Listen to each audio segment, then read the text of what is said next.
I don't know about you, but this year has been really tough for me. And I know for a fact that I would not be here were it not for the grace of God. This is my 2018 story. And at the heart of this video is a girl trying to give hope to those who've lost it and shining a light where darkness has prevailed. Because however tough it's been, however tough it is, I am still here. We are still here.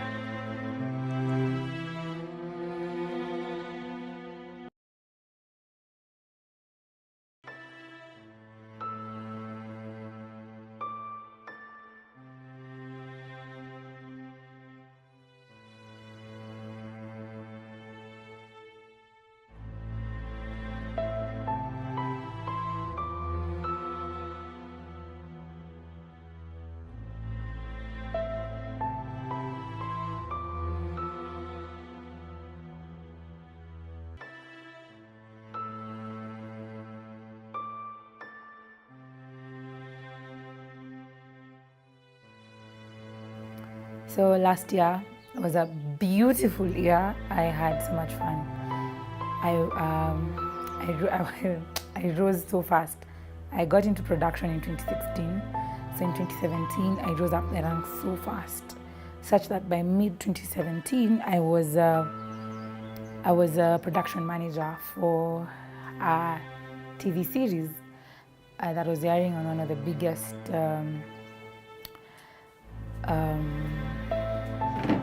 TVs, and so that was great. I had so much fun. I was having the time of my life. I was having a ball. We had an amazing set. I had amazing friends. We would do so many great things together, and I looked forward to going to work every morning. It was just amazing. It was such an amazing time. But then towards the end of 2017, things started looking not so great, and at the beginning of 2018, I lost my job. At the time I was living in one of the suburbs in Nairobi. I was paying a good amount of money for my rent. So when I lost my job in January, I was sure I'll get another job. I mean, contact list yangu imejaa naweza pigia simu and get a job instantly. But I did not. I stayed without a job. So I thought it would be just for a short while and then easily get back to the ropes, So January went by, February went by, and I could not pay my rent anymore. So I avoided my parents, I avoided home, because I didn't want anyone to know that I was struggling. I was trying to be a big girl. I was trying to be tough. Yeah. So eventually there was an event at home and I had to go home. And when I went home, I met my mom, and I remember telling the story that I tried to be so strong, but just she looked at me and she was like, no, you're not fine. There's nothing fine about you. What's up?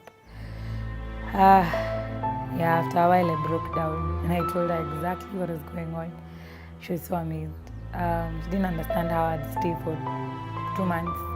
No money, no nothing, living in a house I couldn't even pay. And not say a thing. So she bailed me out. And I moved houses, I paid the arrears, but then I moved to a cheaper house. When I did, I thought that now this is a clean slate. I will be able to have it good. I remember I took a road trip with some of my friends at the time to clear my head so that I can get into the headspace of starting to do things, because I knew that, the hard times are over and we were about to come back and crash goals, and we went to Uganda and Rwanda on a road trip. I remember the road trip was so hard for me because I feel like at that time I was trying to make things work and was not involving God in everything that I did. It was very hard, and I remember telling my friend after that I hated Rwanda coming back, not because it was not a beautiful country, but because I was not at a good place in my heart and in my place. So coming back, I came back and I found that I had not moved an inch, and I still couldn't find a job in this city, and I still couldn't do anything for myself. I still couldn't pay my rent, and I felt myself slipping away slowly. I stayed without a job for 7 months, and I think I had given God a timeline, and I'd told God, Yani, I'm willing to stick this out, but at a certain point you need to make this work. One of the things that I think God was really doing was working on me in isolation, because at the time I don't feel like I had many friends, maybe one or two, but even I closed off to them, and God was working in me in isolation. I would spend so much time on my own in the house, and I'd read my Bible, and I remember a friend of mine bought some devotional books for me, and I started reading those. But I feel like I was feeling, especially at the time, isn't it theory? Man, I need practical things. I need to get a job. I need to get things done. God does those things for people. He needs to do them for me. And I was in a hurry to get things done, and things are not getting done. So March passes by, April passes by, May, June, July. And I was born in July. And I was sure July was going to be the month that everything just works out. I've been out of campus for 2 years and I've never graduated. So having all this time, I had time to follow up on my marks and make sure that I graduate. The graduation was coming in August, and I knew timeline yangu na God, yani, things are going to be perfect. Still no job, still not paying my rent. Oh yeah, I'd not paid my rent since May. Yeah.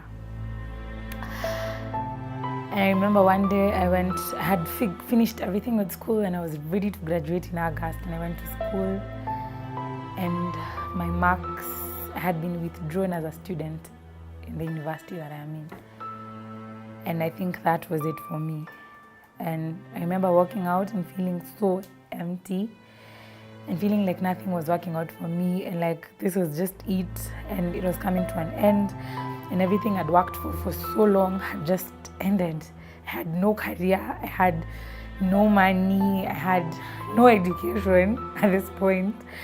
My units have been withdrawn, and what was I? No friends, no boyfriend, nothing. And I walked out and I called a friend and I told her, yo, I need to talk to you because nothing is working. Nothing is working.